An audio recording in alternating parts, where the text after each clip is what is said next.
Hey guys, welcome back to Pistons Talk Podcast. I had to bring a special guest on for the NBA Draft Lottery. We got Kory Woods, dual beat reporter for the Detroit Lions and the Detroit Pistons from MLive.com.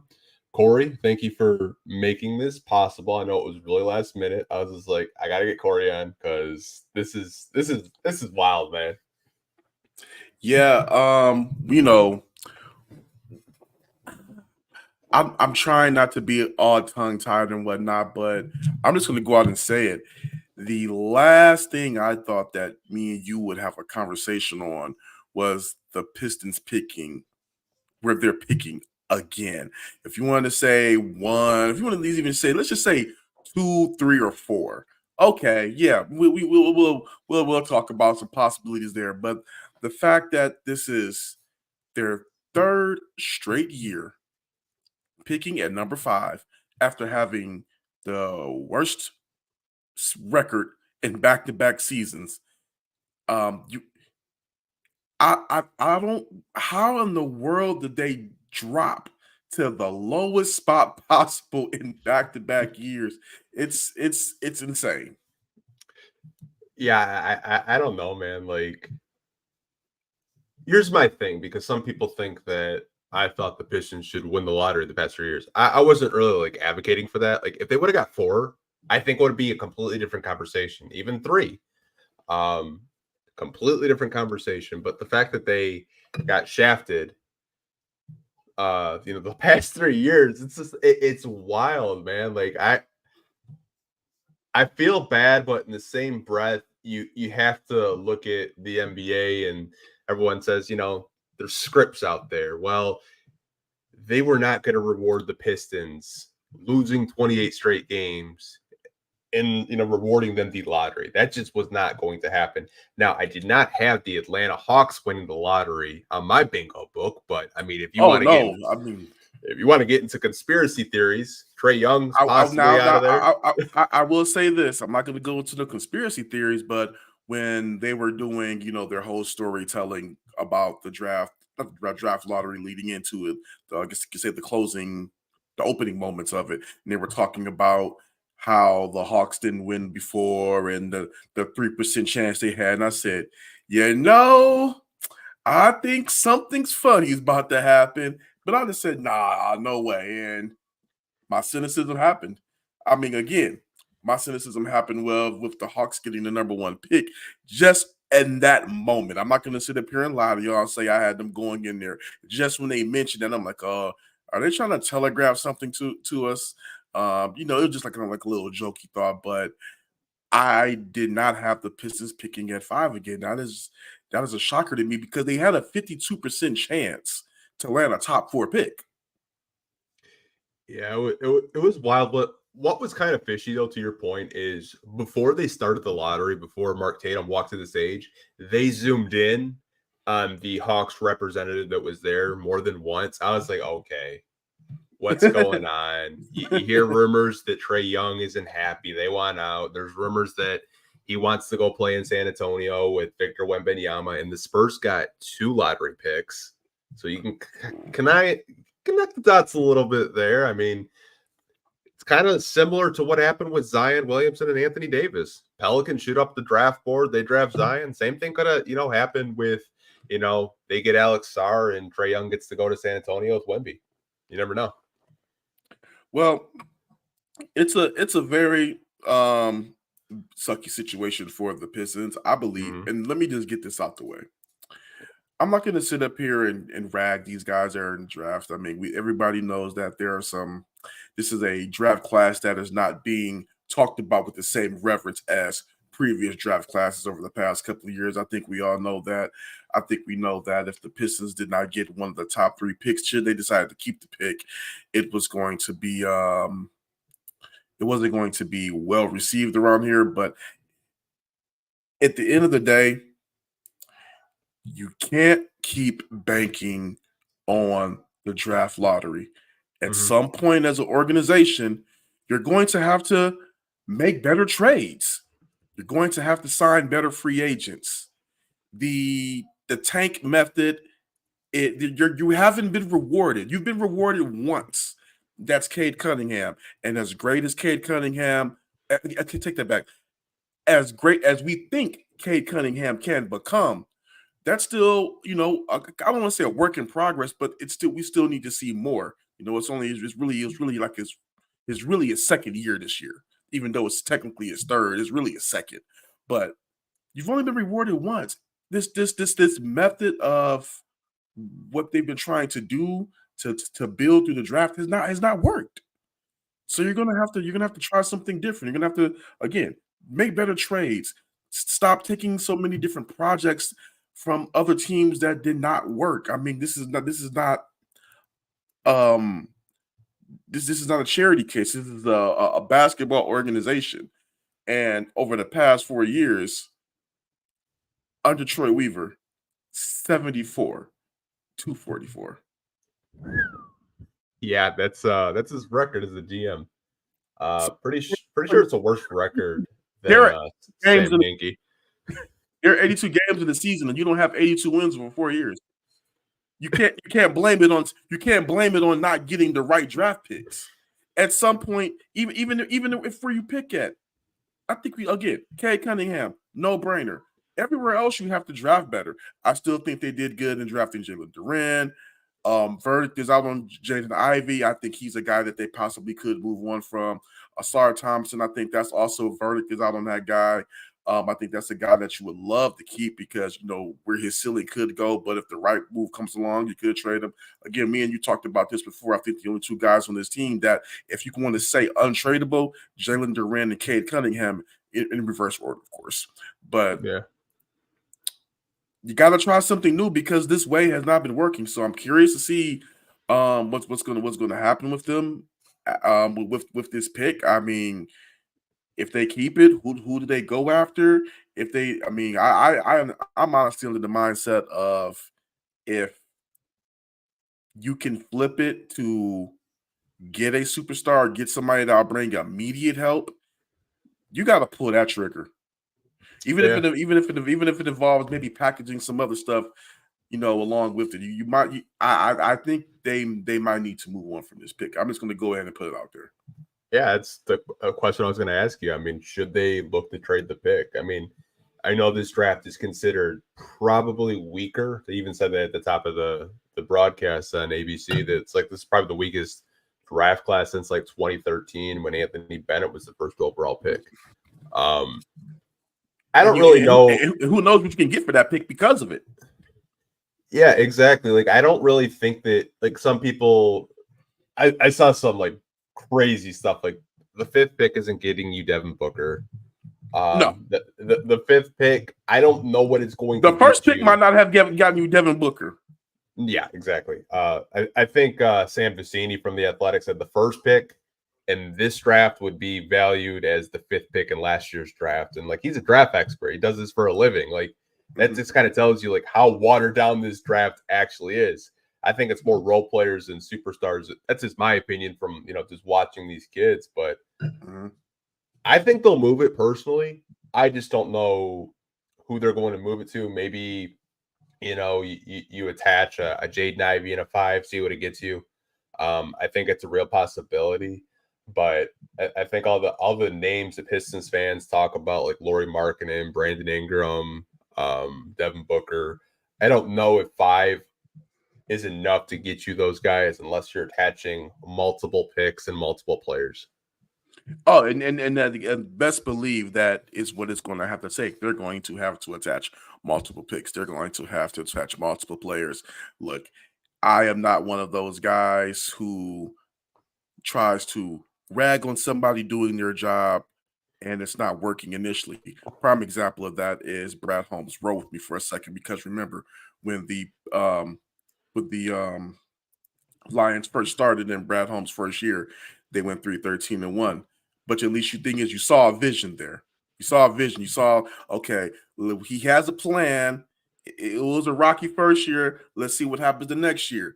9-9-8. No, okay, let's see what happens the next year. Boom, NFC Championship. You saw a gradual. You saw a plan you can sell.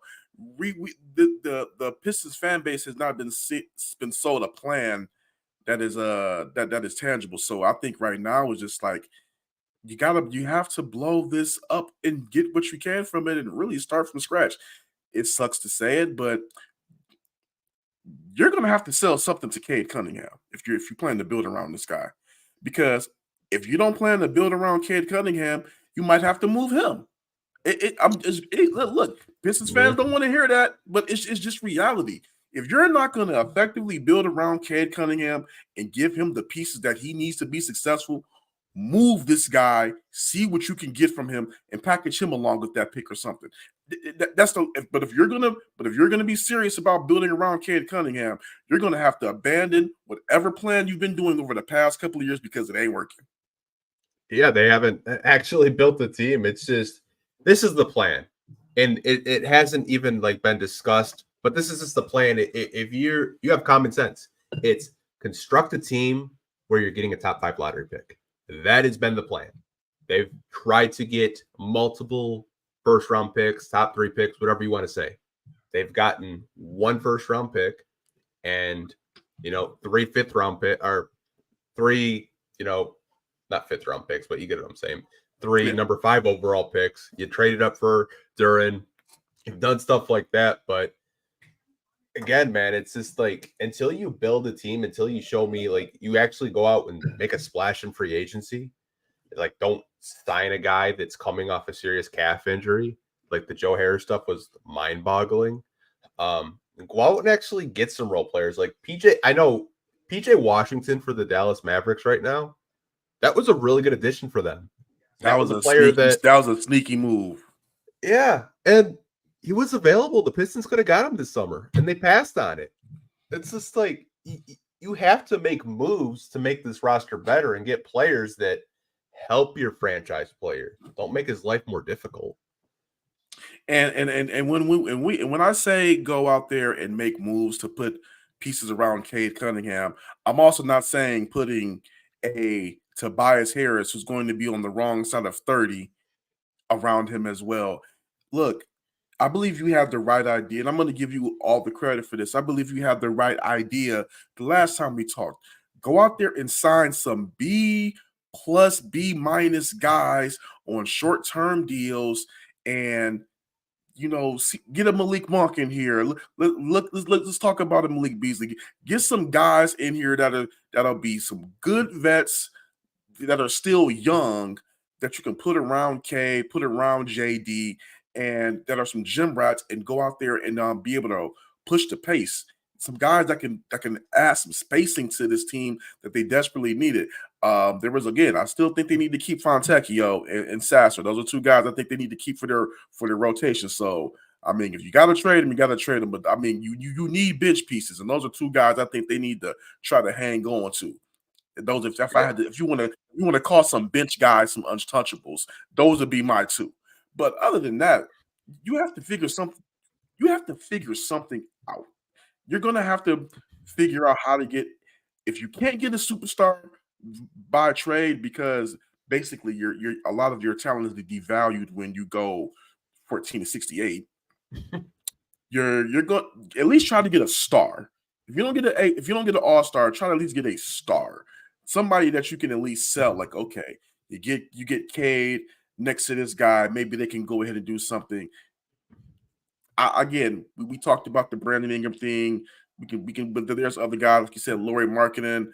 I think Lauri Markkanen will honestly be a little bit above Brandon Ingram just based off of everything that he can do and bring to the floor. He's almost like a darn near walking triple double if he had to be one. But who knows what it would take to get him? But they're gonna have to figure something out. And I don't want to get too long. One is just like everybody who's looking forward to this day to see them get the number 1, potentially get the number 1 or number 2 overall pick. It doesn't happen, and now you're left wondering, okay, what's going to be next for this franchise? What are you going to do now? What's the plan? Because you're now missing out again for the second year in a row. You're going to miss out on a 7-foot French phenom who could. Star may or may not be what Wemby has shown in this rookie year, but that's definitely a guy that they could have used. Yeah. To me, when I watched Star, I thought He's a lot like Jaren Jackson Jr. from the Memphis Grizzlies. And if you're from Michigan, you know who that is. He played at Michigan State. Like, really good player. Sarr's going to be a very good player. Like, he's already shown the ability to stretch the floor over in the NBL, over in Australia. Like, he's going to be a really good player. But to your point with the And Pistons, just as I come, I don't mean to do this to you, but just as I look at my watch, I get a little notification from Yahoo Sports. Pistons GM could be fired. Candidates for a president basketball operation role will have freedom to distribute for a week. We've seen it already, but I don't know why that just came across my phone. I'm gonna let you talk and do a little quick read on why that just came across my phone. yeah, I saw the article from Jake Fisher. I bookmarked it. Is that the same one? I'm about to click on it real quick. Yeah. I saw it, but I'm like, because anything with Jake Fisher, I do usually read. I do want to read it real quick. I do apologize for people that are watching live right now. Yeah, it just happened in real time. Oh wow, that's crazy. That is crazy. I did want to. Well, I did have you on here, because there was some news about the president of basketball operations, John Horst, this week, and I know I only have you for a short amount of time, so I did want to actually ask you that while you were on here. Yeah, sure.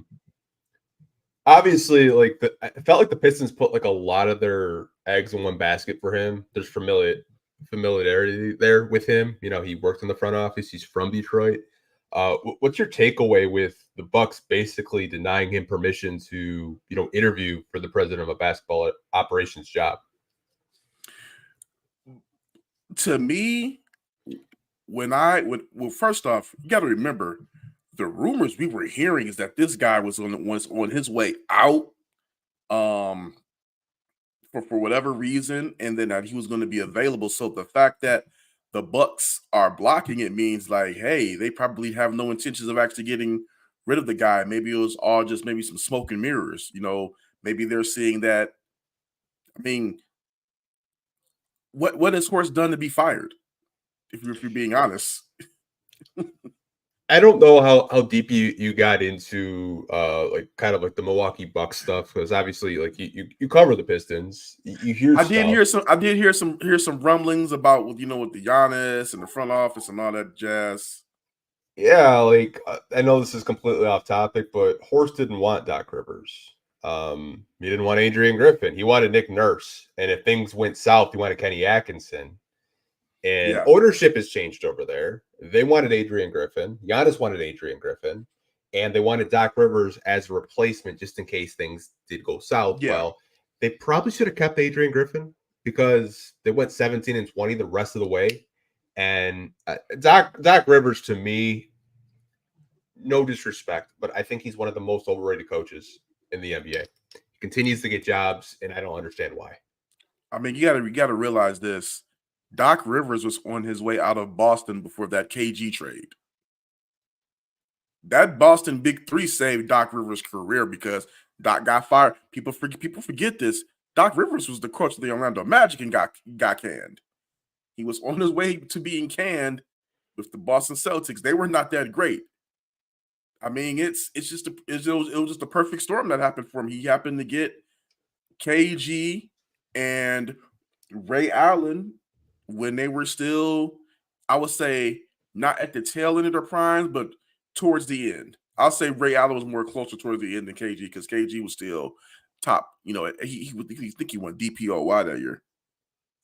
Yeah, I thought what was really interesting about this news was when I read this tweet, and I'm just gonna focus on like one part from this tweet from Gary. It says sources told me the Detroit Pistons have been denied to talk to permission to Horst about their new president of basketball operations. Sources said Horst has had more than a passing interest in the Pistons job. So that caught my attention. So it tells me that he actually wanted to leave Milwaukee because there's new ownership over there and they're not his voice isn't as loud. Maybe he wants to go to a situation where his voice is actually heard and respected. It kind of seems like there's a lot of pressure on that organization to win with trading for Damian Lillard. But the fact that they denied him even permission to talk to another team kind of speaks volume of like what's going on in Milwaukee right now. Sound like a little power struggle right there. It does. I mean, new owner. That John Hammond got the hell out. He's in Orlando. John Horst is he got out at the right time. It looks like maybe. Yeah, he did. I mean, it's wild. I did want to ask you that because I saw it this week. I was just like, I think it was Friday. It happened. I was just like, that's weird. Why would you deny permission for someone to interview a job? I get you're under contract and all, but to your point, what's that? No, and you know what? Maybe they're trying to figure, like you said, they're trying to figure out probably that front office dynamic. So they don't want to make any rash decisions and let this guy interview for a job before they kind of figure out, okay, what the heck are we actually going to do here? Yeah, I 100% agree. To your point with that Yahoo article, that was from Jake Fisher right before we went on. Basically talking about Troy Weaver could be let go, which I think that was always on the table. That was always That doesn't really surprise me at all. He didn't do too much reporting. I think even like you guys locally have told fans like, hey, it's a strong possibility that he's on his way out. Like, and I'm not really too surprised by that. I kind of thought that there could be some changes off the simple fact that we only got the players for the the players for the exit. So I kind of thought that was like, okay, you're not talking to nobody else, all right. And then the memo then we start hearing the rumblings, and then the official memo came out. So I think that it should be expected when you hire a president of basketball operations or a head of basketball operations, that person is going to want to bring in their people. Yeah, I mean, who knows who that is? I think they may target Dennis Lindsey from the Mavericks, who was in Utah for a long time. I mean, you kind of look at his pedigree of working his way up through the ranks with Utah, then going to San Antonio when they won one of their last championships, and then going back to Utah again, and now he's a senior advisor for the Mavs. It kind of seems like one of those guys that the Pistons, I shouldn't say the Pistons, one of the guys that Tom Gores would go after because he's a name and he's established. Not to take anything away from him. I think he's probably one of the more qualified guys to accept the job. But I did want to ask you this. Did you see the Chris Maddock tweet this week about Chauncey Billups? In passing, about keep an eye on him, about what the Portland could possibly be doing with their front office coaching situation, and if he could be probably let go or whatnot. Yeah, this one. Yeah, teams are monitoring. Yeah, I found it really funny that they do a whole sit down with him over on YouTube about Chauncey talking about why he likes the coach. They fired his brother. They fired a lot of people. And Chauncey got an interview to work in the front office before Troy Weaver was even hired. And I know this is my fandom talking. Okay. I apologize for people that are watching like, oh, shut the fuck up, Anthony. That's not going to happen. Do you think it's a possibility if he does get fired, the Pistons may look to bring Chauncey back at some kind of capacity? I know Ben Wallace was in an advisor role with the Pistons for a little bit, working out with the bigs. Do you think if, he does get fired, maybe he still wants to coach, maybe they bring him on as an advisor, an assistant coach? I don't know, even replace Monty. You never really know. You think it's a possibility?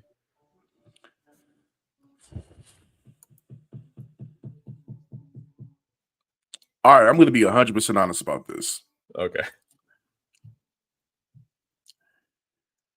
I think I'm gonna say it like this, and this is gonna be such a cop out to people. I think you gave the proper wiggle room. They should bring Chauncey in some type of capacity. What that is, I don't know myself, and here's why. even though he's been pretty much handicapped with, not a great roster in Portland, not great, not great situation. His coaching record is what his coaching record is. And say what you want about Monty Williams, they gave this man a 17-win roster, didn't make any real changes to it, and said do better. I don't think that Monty Williams should be let go. If a new president of basketball operations wants to come in and clean house, hey, that's typical. That's normal. But to this point, firing Monty Williams to hire Chauncey Billups, I don't necessarily know if that would be the answer. But bringing Chauncey Billups back into the organization is like you said, an advisor, an assistant coach, consultant. When the new regime comes in, if he wants to go to front office, an assistant GM, I believe those would be great options. I'm on board with bringing Chauncey Billups back to the Pistons organization because, first off, set aside what he's done for the organization. We already know that Chauncey Billups is a wealth of knowledge at the end of the day. And when you have a point guard like Cade Cunningham, if you can have a guy like that in the building who's done it with this franchise and can at least point things out to you and coach along that way, that's really great. So if you can bring Chauncey in some capacity, even just for Cade, I think that would be a great idea. But I would just be away from the firing Monty to hire Chauncey as the head coach. That's the one thing I say I wouldn't necessarily jump on brand with, because Monty has had some questionable coaching decisions this year as well. But when you look at what he's had to work with, he's trying to figure it out himself. So it's more, again, it goes back to front office. It goes back to, you can't do these Band-Aid jobs, these rebuild projects, and expect to be good when these guys have not been successful elsewhere. You got to bring in some savvy vets, some guys that know how to win games, some guys that have been to playoffs to surround that young talent with, not just bringing in guys that are vets, bring in guys that know how. Maybe they haven't won titles, but guys that know what it's like to win playoff series. Yeah, I like I said, I know it was my fandom when I saw it, and I do agree with you. They didn't make any improvements to the roster, and they gave a guy, $78.5 million to coach here for 6 years, knowing that he was not a development coach, knowing that he likes veteran players. He's told the organization, basically, I don't want to babysit these kids. Like, get me some grown-ups, get me some vets. And I'll say it again. I think when they were going through their, coaching process last year, like Charles Lee, Kevin Ollie. Charles Lee just got fired by the Charlotte Hornets. Keep an eye on that because I think the Pistons and possibly the Bucks will be mad that they let that guy out the building. He was with the Celtics head coach. I can't think of his name right now, but that's something to keep it. Yeah. That's something to keep an eye on. The reason why I brought it up is because, to your point, they can bring in a new president of basketball operations. That president could say, hey, I know you just paid Monty Williams all this money, but we don't feel that he's the right coach for this young team. There are coaches out there, and the reason why I brought up Chauncey is because he's talked very highly of Scoot Henderson and how he sees a lot of himself into Scoot, being a high draft pick, not knowing how to play, teaching him the right way. I think Chauncey would be a very good teacher of the game. And you mentioned it to Cade Cunningham. I think he'd be a very good teacher of the game, and he's younger, and it probably won't cost you a whole lot. Yeah. The only other coach that just recently got fired is Frank Vogel, and again, when Frank Vogel was in Orlando, he didn't do great, but when he has a older veteran team, he's good. Obviously, it didn't work out with Phoenix this year, but that was never going to work out. I mean, you could put Phil Jackson on that team, and they were still going to get swept in the first round. They didn't have a point guard, and that was just a really bad matchup for them. But circling back to Chauncey, I know it's my fandom minute, but wouldn't really be surprised if there was at least an olive branch extended to see where he's at.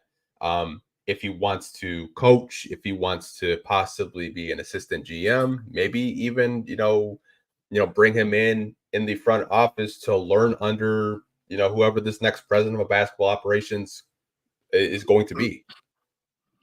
But I'll say this, if the next president of basketball ops comes in and says, look, we're cleaning house, and that means the GM and the coach, hey, I respect it. Even if that did mean hiring Chauncey. Because again, when you give a guy, when a guy or gal, when you give a guy or gal that position, they need the full autonomy to sink or swim with them shopping for the groceries. And I agree. It's just what it is, because you're bringing me in because you've been 74, 74, 244 over the past 4 seasons. So if you're bringing me in to change that, then I need to be able to do what I need to do. Mm-hmm. And I need to not be handcuffed. No, well, hey, fix it, but you need to keep this, make sure this person's no. I need full autonomy to fix it. I will say this though. It is midway through the second round of the playoffs.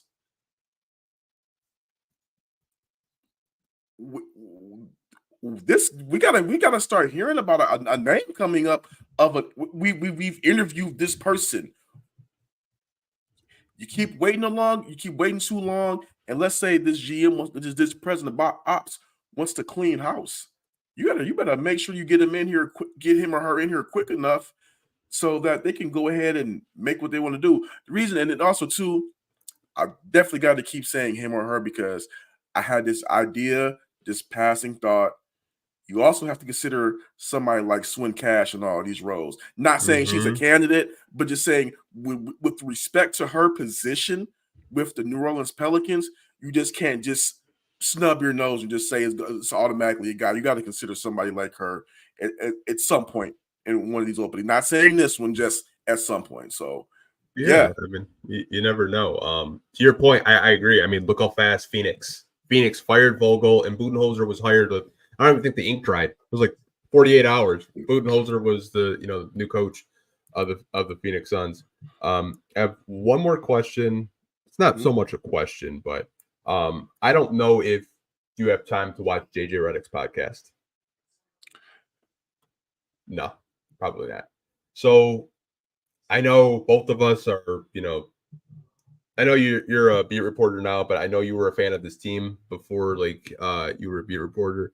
LeBron James was actually praising Stanley Johnson. And I have a clip, and I want to get your reaction to it because I find it interesting. Is there anyone that you'd like to praise? Any of those defenders like Lou Dort that you feel like throughout your career, whether you've won or lost, or whether they've lost or won, where you would get done with the series and be like, oh, dude, that guy has my respect. Stanley Johnson he earned my respect in that first round series. Stanley Johnson, he had the lateral movement, he had the physicality. You could tell that the coaching staff told him, don't worry about the schemes. I feel like the same thing with Dort. It was like, don't worry about the schemes. Yeah, everybody's switching but you. You get through every screen. If you weak side low man, you have no responsibility. You don't pull in. You're basically playing a box and one. I just kind of wanted to get your reaction to that because I think when I watched that series, I thought Stanley Johnson was going to take off I thought he was going to be that next Kawhi Leonard type. I wanted to get your reaction to that.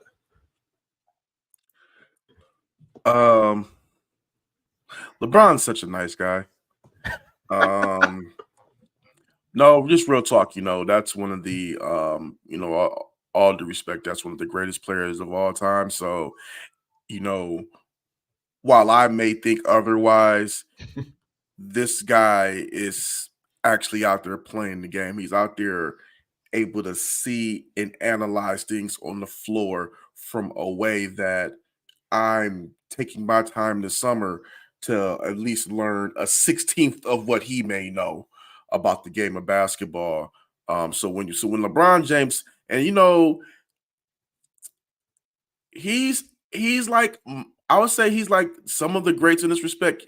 He doesn't really give out too many compliments on basketball haphazardly. So I would say there is something he may have saw in Stanley in that series where he respected the way he played. I mean, he cooked him, but there had to have been something for him to say Stanley's name up front. I don't think he just goes like, "Oh, I was going to say Stanley Johnson." I mean, you don't just pull that name out of there. It's something that he saw that impressed him. I remember that series and how physical he was, and even though that was a 4-game sweep, the games felt like they were just maybe a possession or two away. And I think my stock for Stanley went through the roof, but I know some people probably say LeBron's just capping or something like that. That's probably what's going to be in the comment section. I haven't even looked yet, but I'd assume that's what people are saying. But and like I said, look, I don't think LeBron's going to give. That would be wild to give Stanley Johnson specifically that type of praise out of nowhere.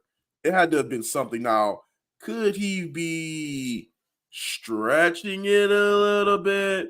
Maybe, but he's not going to give Stanley Johnson that love out of nowhere.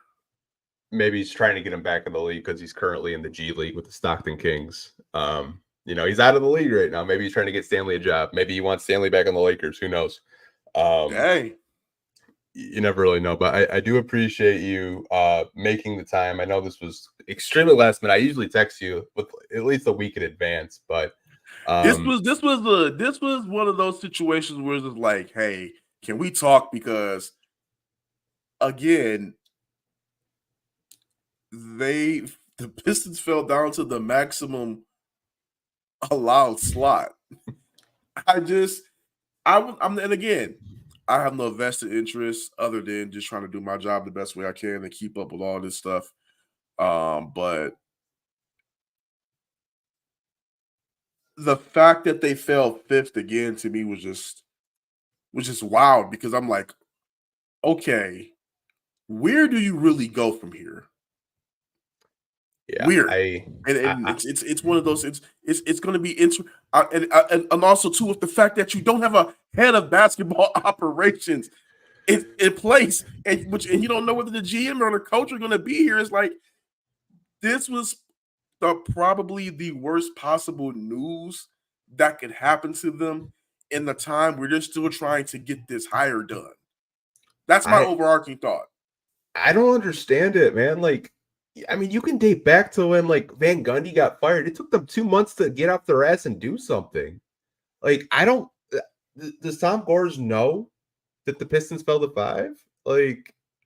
I know you can't answer that. I'm just talking to myself. I'm not expecting you to answer that. I want to get you in trouble, but they have to get off their ass and do something. By the time they get off their ass and do something, all the coaches, if you want to replace Monty, they're probably going to be gone.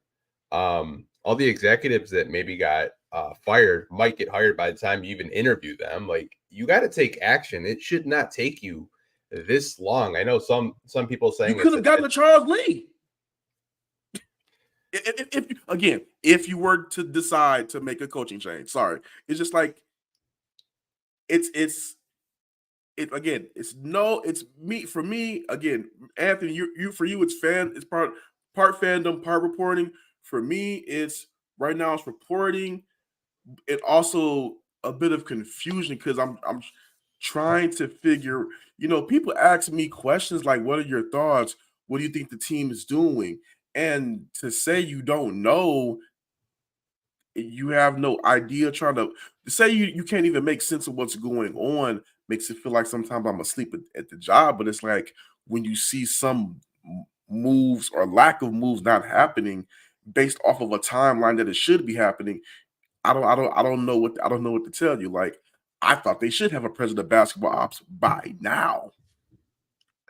Same here. Like I keep telling fans this, and I think mid-May could be the target date, man, dude. Like if they don't have a president of basketball ops by June, because the draft is in June, I don't know what they're doing.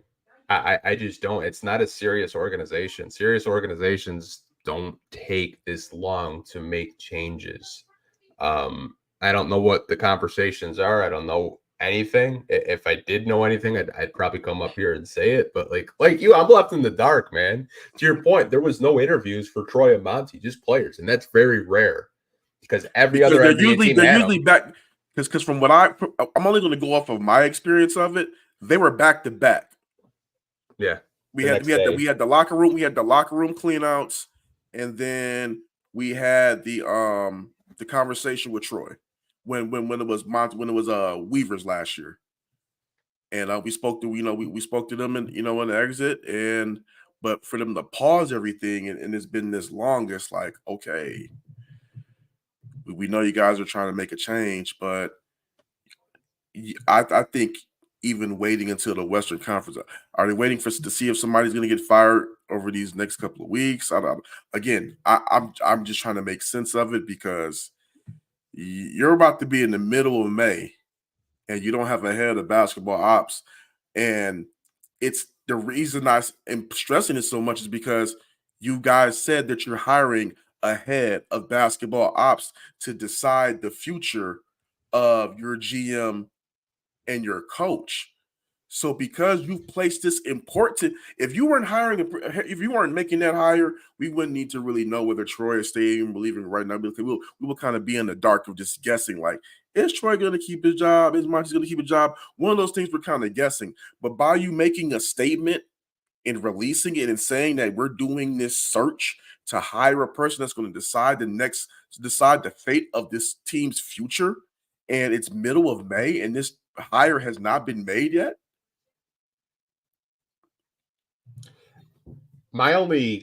This is my only thing, and we can wrap this up because I know you have to go. I think they're banking on Tim Connolly wanting out. That's my assumption because they go after big fish. Tom Gores goes after big fish. He signed a 4-year, $40 million contract. Who's to say Tom Gores doesn't say, hey, buddy, I'll give you a 5-year, 60. Like, if that's their game plan, fine. But there's no guarantee he's going to opt out of a good situation for a worse situation. Let's also on top of that, first off, I knew Minnesota was good. I didn't see them being this. So if Minnesota continues to look like what they're starting to possibly look like, if you want to go after Tim Connolly, you're probably not talking to him till mid-June. My point, like, that's what I'm saying. Like, if that's their game plan and they're trying to get that big fish, you got to make a move now. Whether it's Bob Myers, Tayshaun Prince, I don't know, man. Like, they're Scott Perry, whose name surfaced recently, which I was kind of surprised by. I was shocked. That was too. I'm trying to. You want to go with the Detroit connection, okay? But yeah, I was kind of shocked by that one. Also, I think that this isn't a really appealing or attractive job because you're going to have angry ass fans that want to make the playoffs, knowing damn well if you want to make the playoffs next year, you're probably getting rid of like 90% of your own core, and that's not going to happen, I don't think. Here's the thing about sports fans here that I think a lot of times gets underestimated. First off, Detroit hates losing. But if I've seen that if you sell a tangible plan that fans can buy into it, they will give you the grace period. Things weren't great for Joe D out the gate. They were okay, but Joe D sold a vision, and people got behind it, and you saw regardless of how it ended. Joe D brought a chip here, and he got fans behind what he was selling. Again, going back to the Lions with Brad Holmes, it wasn't pretty at first, but Brad Holmes sold a vision that fans could get behind and like, okay, you know what? Or take that back. Brad Holmes, Sheila Ford, Dan Campbell, the whole thing. But I'm just saying, if we're just going right now with the GMs. Brad sold a vision for how he wanted to build. Fans were like, okay, this is tangible. And then you start to see like, hey, this is. People try to question his moves, but Brad is winning. This Pistons regime has sold fans moves that didn't work after didn't work after didn't work after didn't work. I'll say this, and we talked about it last time you were on. They keep using PR words like restore, restoration. That doesn't tell me what your plans actually are. You can restore something for it to be great. Cool. Is that going to take 3 years, 4 years, 5 years? Like, how long? To your point with Brad Holmes and Dan Campbell said, hey, man, we're going to bite some kneecaps. We're going to be aggressive. We're going to play blue collar. And fans love that. They ate it up. I think if you had a president come in and say, hey, give us 2 years. We'll be back in the playoffs. The fans would be like, okay, I can give you 2 years. If you need 2 years, I can give you 2 years. Troy Weaver and company have not given a timeline or a direction or an actual plan. And I think that's why so many Pistons fans that are watching right now are upset. They're pissed off. They're like, what are we doing? We're a joke of a franchise right now.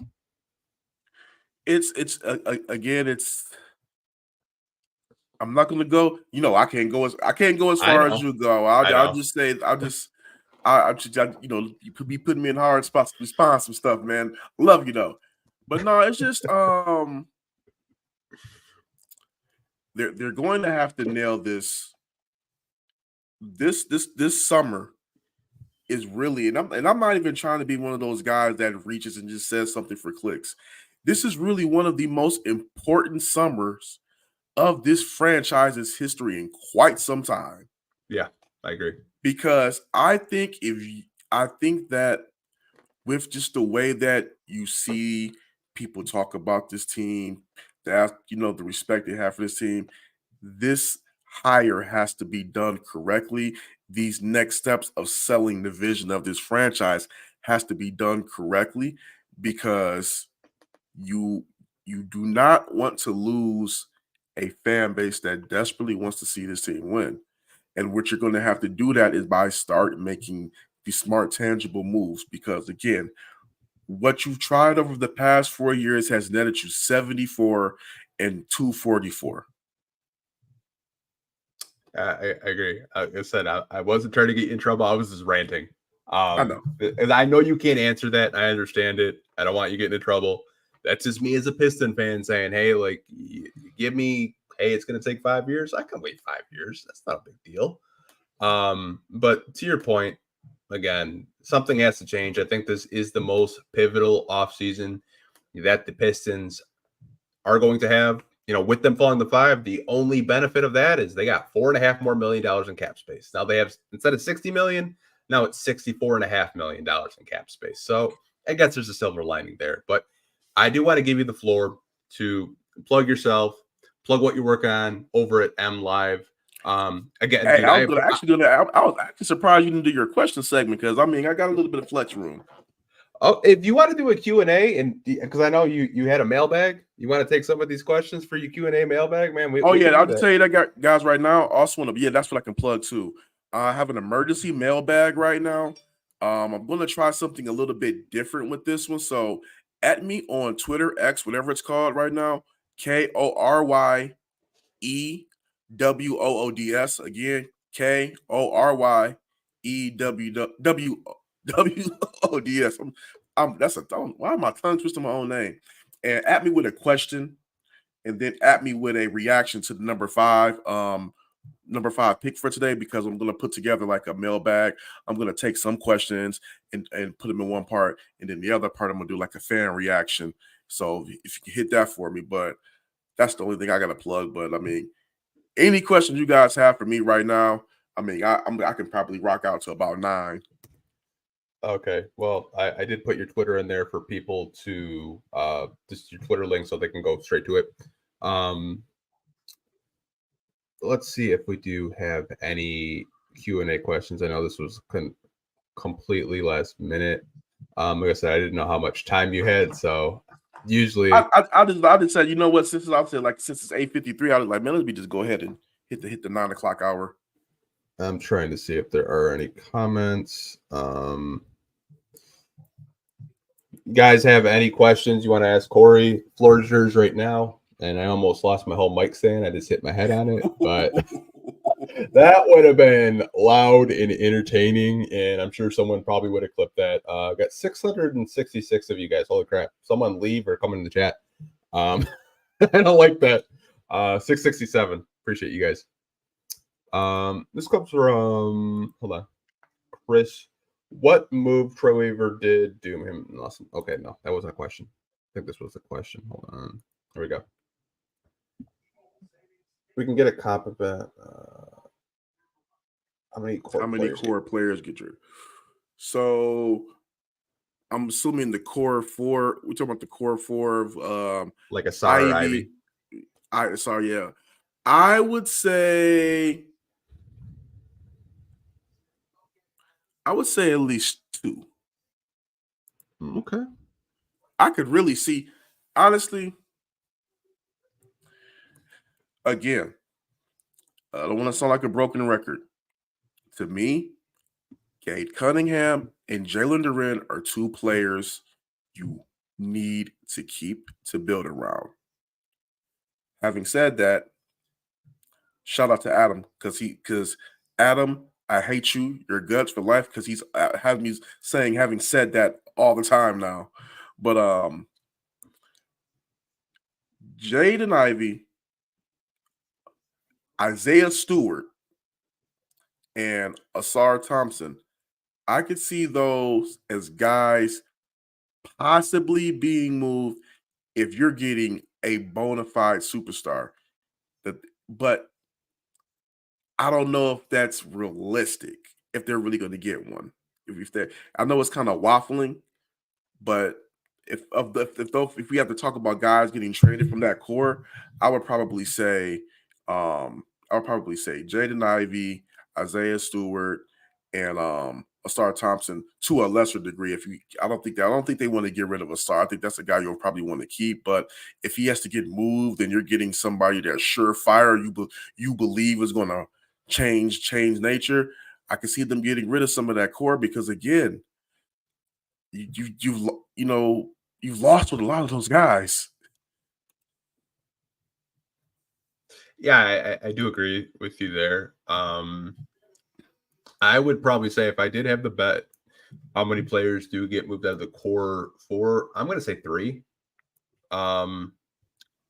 If they want to get better, I could honestly see them moving a lot of their core guys because as much as I like Duren, as much as I like Asar, as much as I like Ivy, none of them are consistent shooters.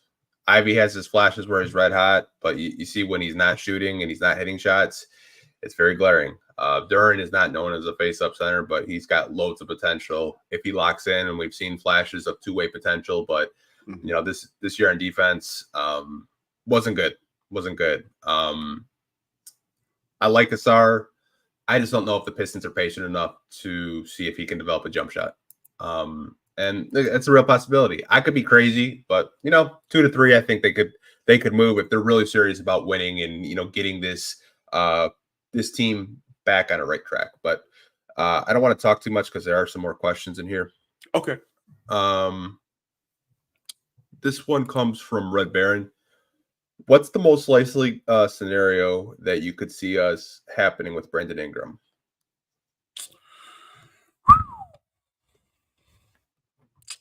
I'll be honest. I think it's in jeopardy now with them getting the number 5 pick.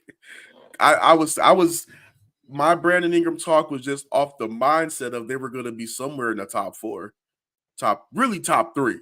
But I didn't see them going to now the number 5. So, and I think that pick is makes that's if there was number 1, that would have went a long way. Yeah. To that would have went a long, even if it was number 2, it would have went a long way. But number 5, yeah. But again, yeah. Again, it depends on it depends on what type of trade package the Pistons can put together, and also what type of trade package other people can put together. Because there are rumors of the Warriors might throw their name in the ring on that. And I'm, in all due respect, the Warriors got some players that probably could possibly a more attractive package to the New Orleans Pelicans. Now, if the and even if the Pelicans just want to trade him out of the conference, there are still other teams out there that could put together some very, very significant trade packages. So, to how realistic it would be, of course, they're giving up that number 5 pick, but also how many future picks are they going to be willing to give up to make that move? Also, because you're going to have to. I don't know if you saw the Vegas lines yesterday that it came out.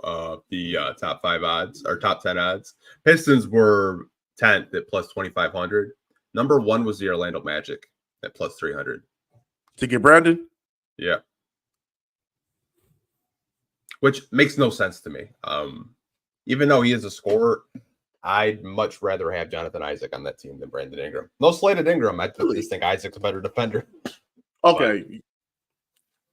But again, I don't think the Pistons would be bringing Brandon Ingram in here for his defense. They would be bringing him in here because he will be given the green light, and to have a guy like Cade feeding him the ball, getting him in his spots.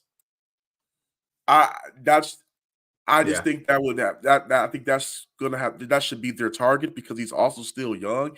And I don't think Brandon Ingram would finally also have the chance to showcase what he really could do because he's always been with the he's never been a solo act.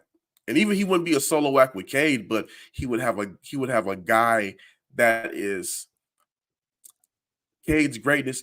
Cade can hoop, but his greatness is off of his whole all-around package. Cade can dominate the game even when he's not scoring in a bunch. So if you get him a guy like Brandon Ingram where he can just get into his spots and straight bucket, and then Cade can play off of that and get his own because Cade is developing his shot has developed throughout the year as well.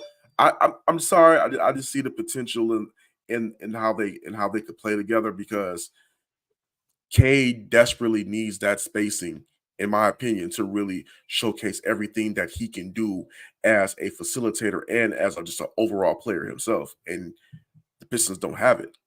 And to your point, some people, they look at Ingram and they're like, well, what's different from – would it be similar to Jeremy Grant when Jeremy Grant was here? I talked about it this week. I think it would be completely different because people saw his comments about saying like, hey, I'm the number 1 option. And I think people took it out of context because given how unhealthy the Pelicans were in the playoffs, he doesn't think he's the number 1 option if Zion Williams is out there. He'd be your second best player behind. Arguably, you could debate if you get Brandon Ingram, he's probably your best player next to Cade Cunningham. I think it'd be a really good fit. But to your point, yeah, there are a lot of other teams that have better trade packages. I mean, if you're willing to trade the 5th pick, Jaden Ivey, and another core piece, maybe it'll get it done. But kind of seems like the Pelicans want grown-ups. They want a win-now player, but, I mean, they do need a center. Maybe you throw Isaiah Stewart in there. Maybe you consider Jalen Duren. You never really know. Yeah. I could probably, if you said they want grown-ups, Yeah, you would definitely have to part ways with at least Stewart, or you have to part ways with Stewart or Duran to get him. Probably you would have to part ways. If I'm being honest, it would probably be Duran. It's funny they tried to trade for Stewart this year too, and they tried trading for him during the draft. So that's something to monitor. You never know. Ooh, he does well.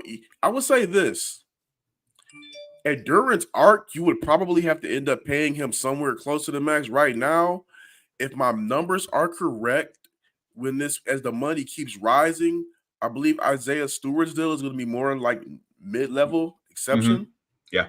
Like I said, I want to make sure my math isn't always the best, but I believe that when that money kicks in, it's more mid-level exception. So that makes it, at least on the contract, for trade purposes, very attractive. Well, that, and they can't afford Jonas Valanciunas. It's funny. I'm actually going to be having a Pelicans beat writer on this podcast because he said, "What do you guys want from Brandon Ingram?" And we're going to be talking about that really soon. Just gotta kind of get him on and kind of get his interest because I think it'd be a really interesting conversation. Look, I don't want to call myself fortune teller or anything like that, but there are several moves that I predicted, and when they happened, I ain't gonna lie, people did give me my credit. They're like, "Dang, you saw that happening," and it's because it made too much sense not to happen. Here are some of those moves. This was when he was with Cleveland. I said, "Look, you guys know LeBron James is going to be a Laker at some point in his career. Like we all know this, right?" And they're like, "What?" I'm like, "He wants to be a billionaire while he's still playing. It's going to happen." Another move I said that was going to make happen: Damian Lillard going to the Bucks. It just made too much sense for all parties involved. Now, I didn't say they were going to win a championship. I just said that the move was going to happen because it made too much sense. The last one, and if I'm right, I'm going to be 3 for 3. If I'm wrong, I'm going to be 2 for 3, at least on those big ones. Brandon Ingram to the Pistons makes sense to me. It just does. I don't know how they get him, but if that should at least be, when you're hearing about the guys that they're trying to target, you hear they're trying to target Tobias Harris.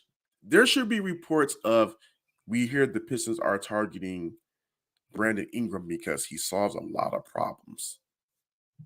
He does. Pretty sure I was with you on the Dame to Milwaukee because I remember commenting on a Facebook post, and then you tagged me, I think, this past year. You're like, "Yo, we were right." But yeah, man, I don't know. Just a wild day, falling to 5, but no, you said until 9. It is 9:05, so I don't want to keep you too late. Do appreciate you hopping on last minute, but if you do have anything again that you are working on, I know you said a Q&A mailbag. This Q&A mailbag. Yeah, so this will hit my Twitter, and I'll try to have it up by tomorrow morning. Awesome, man. Again, appreciate you as always coming on. Appreciate everyone, all 700 of you guys watching right now. On Mother's Day at 9 o'clock. That's crazy. I'm telling you, man. Got the best fans in the world, man. Like these are just diehard Pistons fans. Like I appreciate them. But again, you guys, I gotta start throwing my glasses on, man. I'll be over here looking like I'm in the clouds. Ooh, that's much better. There you go. That is much better. Whoo. Again, you guys. All right, man. I gotta tell you something real quick. So shout out to you guys later. All right, later, guys. See you guys next.